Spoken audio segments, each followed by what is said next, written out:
La chaîne Creepy Machine possède désormais une page Utip. Ceux qui souhaiteront donner un coup de pouce gratuitement à la chaîne pourront regarder une pub vidéo 30 secondes. Sur cette page, vous pourrez également trouver des t-shirts Creepy Machine, ainsi qu'un fil d'actualité regroupant mes posts Twitter et YouTube. Le lien est dans la description. Je vous souhaite à tous une très bonne vidéo. Hello les Creepers. Poursuivons notre voyage sur les expériences de mort imminente, dites négatives. Au fil de mes recherches, j'ai pu constater qu'elles se divisaient en 3 grands groupes. D'abord les EMI que l'on qualifiera de classiques, et qui peuvent se poser sur l'expérience modèle de mort imminente de Raymond Moody.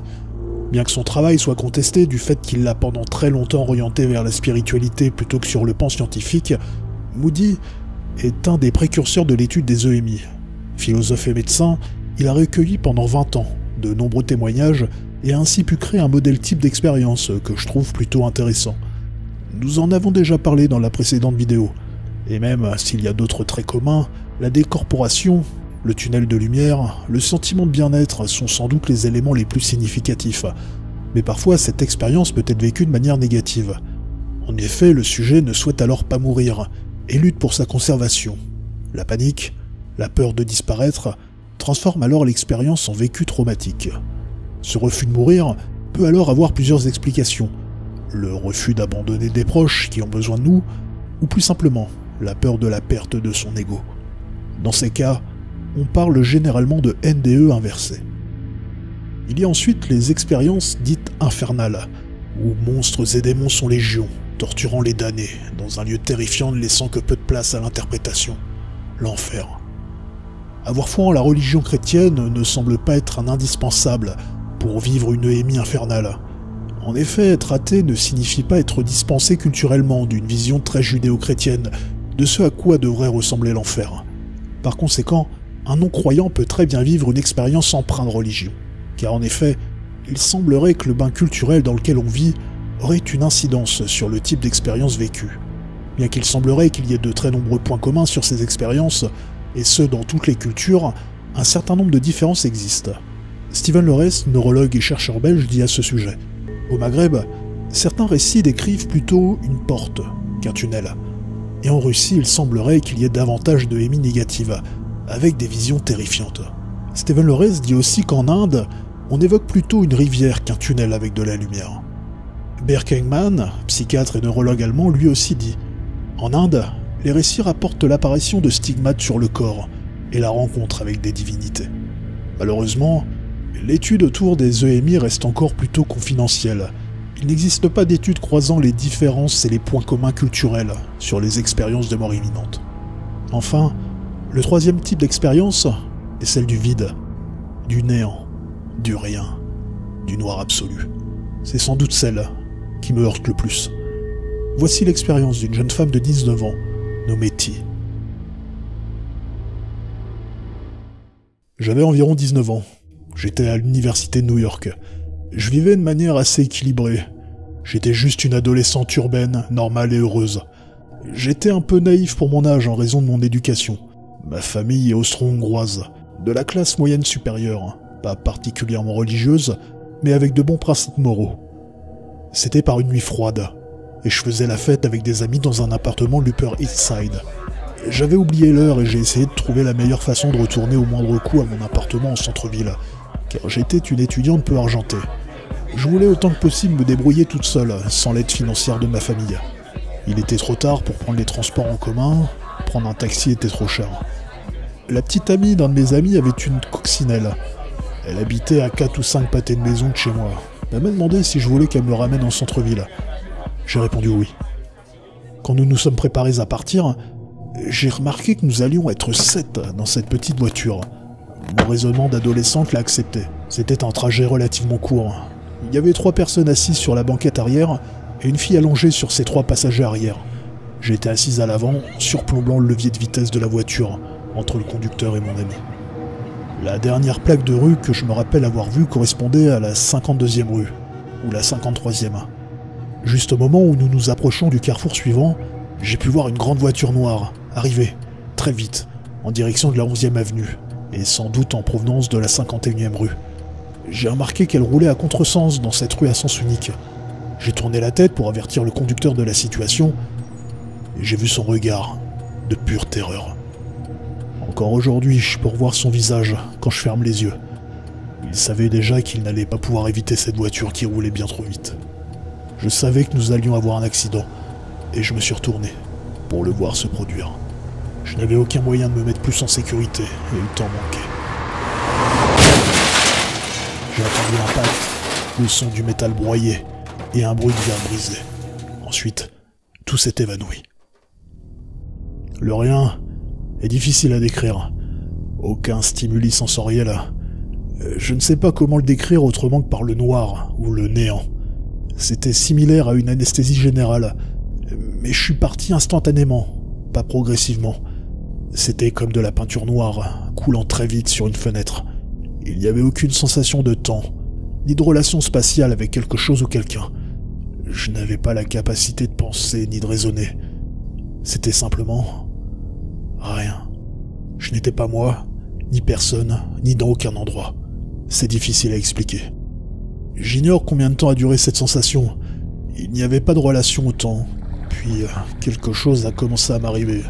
J'ai eu l'impression d'être submergé sous ce que j'appellerais de l'eau noire et lourde.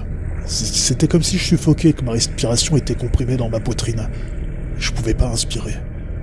Je ne sais comment, j'étais conscient de l'association de cet événement avec la mort.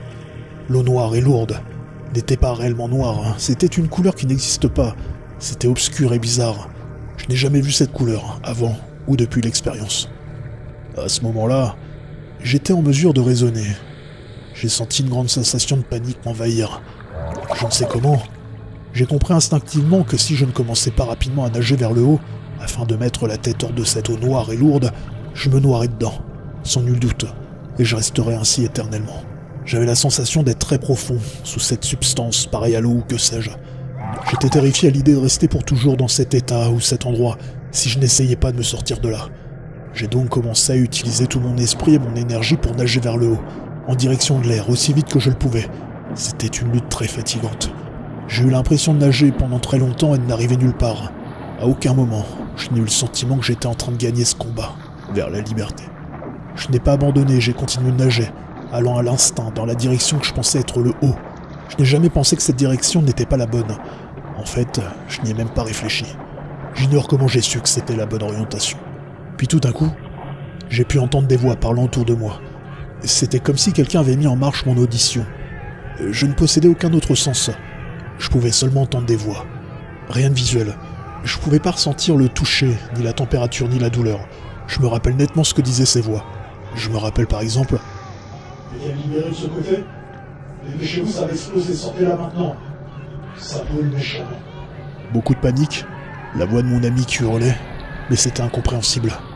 Cela semblait être de nombreux hommes se hurlant des orgues les uns aux autres, un pandémonium effrayant. C'était mieux que rien. J'ai ressenti du soulagement, mais je pouvais voir l'eau noire sous mes pieds, comme si j'avais été soulevé dans les airs. J'écoutais le tumulte, qui est devenu très faible, comme un fond musical. Je ne sais comment, je pouvais voir mes pieds se balançant sous moi dans les airs, loin au-dessus de l'eau. À ce moment-là, je pouvais voir le bas d'une chemise de nuit, juste au-dessus de mes pieds. Je ne cessais de regarder cela. Cependant, en me fiant à ma position par rapport à l'eau noire, la partie effrayante semblait terminée. Je voyais, mais pas avec mes yeux, une autre expérience que je ne peux décrire. C'était comme un rêve, mais pas tout à fait. À cet instant, les choses ont paru bondir dans le temps et dans l'espace. Je ne suis pas certaine de ce qui s'est passé, mais j'ai entendu un homme dire « Et je suis reparti. Pour la deuxième fois, j'ai été propulsé dans le néant qui avait précédé l'eau noire. Je ne pouvais plus rien voir ni entendre. L'eau n'est pas revenue, fort heureusement. À nouveau, l'élément temps était absent. Je pense même ne pas avoir réalisé avant bien longtemps qu'en fait, les voix parlaient de moi. Je trouvais juste intéressant d'écouter. Je n'avais pas d'opinion ni de sentiment sur ce qui se passait autour de moi. Mon audition a été rétablie pour la deuxième fois, et j'ai pu entendre ce qui se disait. Je savais que j'avais été sorti de la voiture, et que j'étais dans un autre endroit. Je pouvais entendre mon avis. À partir de ce moment, il m'a semblé qu'elle était proche. Il y avait beaucoup de discussions et de nombreuses questions à propos de personnes à contacter à mon propos. J'ai entendu une voix d'homme dire « Elle est mignonne, qu'est-ce qu'elle a ? Elle est morte maintenant ?» La personne semblait incohérente, et je pouvais donc pas être sûr de ce qu'elle disait. Et j'ignorais de qui en parlait. Je n'étais pas inquiète non plus. Je pouvais entendre les bruits dans l'ambulance, les urgentistes parler, et mon ami hurler. Sa mère, elle est juge. Elle va poursuivre tout le monde. C'est la phrase qui m'a fait paniquer. C'est à ce moment-là que j'ai réalisé qu'on parlait de moi.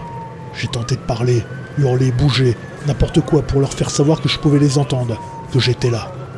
Je ne pouvais rien faire d'autre qu'écouter. J'ai commencé à avoir peur d'être enterrée vivante, puis je suis reparti, dans le néant. La dernière chose dont je me souviens de cette soirée, c'est de m'être éveillé dans ce qui m'a semblé être une grande salle blanche. Il y avait un immense policier new-yorkais au-dessus de moi qui me répétait sans cesse. T'as eu une putain de chance, ma petite. J'ai vu un beau garçon, à peu près de mon âge, et une personne allongée près de moi sur une table dans une chemise de contention. Ensuite, je me souviens de rien jusqu'à ce qu'on me raconte. Plusieurs mois plus tard, ce qui m'était arrivé. Nous avions bien eu un accident. J'ai été déclarée morte et réanimée. Le sternum de mon ami a été fêlé. Les autres passagers s'en sont tirés sans blessures graves. On m'a dit que les blessures ont été amoindries tellement nous étions serrés les uns contre les autres dans cette voiture. L'homme dans la voiture noire roulait à 90 km/h. Il n'a pas freiné et a pris en écharpe le véhicule dans lequel je me trouvais. J'ai été partiellement éjecté par le pare-brise de la voiture. J'ai été coincé à mi-corps. Mon bras a brisé le volant en deux et j'étais alors entortillé dans les débris. L'équipe de secours a eu des difficultés à me libérer du véhicule. La voiture avait sauté la séparation, traversé les voies, allant vers le nord en glissant et en percutant un poteau électrique. Il y avait des câbles électriques qui faisaient des étincelles autour de la voiture. De l'essence fuyait des véhicules. Les voix que j'avais entendues étaient des gens réels, qui essayaient de me sortir avant que la voiture n'explose ou ne prenne feu. J'ai été désincarcéré du véhicule et emmené dans un bar voisin en face du site de l'accident, puis allongé sur une table pendant qu'on attendait que l'ambulance arrive. Un ivrogne se trouvait là, et c'est lui qui a demandé si j'étais morte. J'ai été transféré en ambulance vers un hôpital. J'ai fait un arrêt cardiaque dans l'ambulance. Mon amie a crié au procès alors qu'elle était dans l'ambulance avec moi. Personne ne se souvient du policier new-yorkais, ni de l'homme dans la chemise de contention, quand je me suis réveillé. Le beau jeune homme que j'ai vu était mon petit ami du moment. Je ne l'ai pas reconnu. Pendant longtemps, je ne savais plus qui j'étais. Qu'est-ce que l'expérience a apporté dans ma vie ? Elle a signifié différentes choses à des moments différents de ma vie. J'avais 19 ans, j'en ai maintenant 38. J'ignore à quel point mon vécu a modifié mon point de vue sur cette expérience. C'est difficile à dire. Je sais par contre qu'à 19 ans, on pense être immortel. J'ai su après cet incident que c'était pas le cas. Au début, lorsque j'ai pris conscience de la portée de l'expérience, j'ai cru que tout ce qu'on m'avait enseigné au sujet de Dieu était faux, et que les scientifiques avaient raison. On meurt, et il n'y a pas de vie après la mort. Je suis resté fermement sur cette position pendant de nombreuses années, et j'ai vécu comme si le temps était un produit précieux.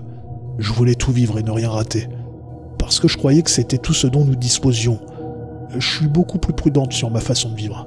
En vieillissant, je veux croire qu'il existe une vie après la mort, et j'ai exploré de nombreuses grandes religions à la recherche de la réponse, pas tant pour moi que pour mon enfant. Je ne veux pas qu'elle ne soit rien, elle est plus que cela.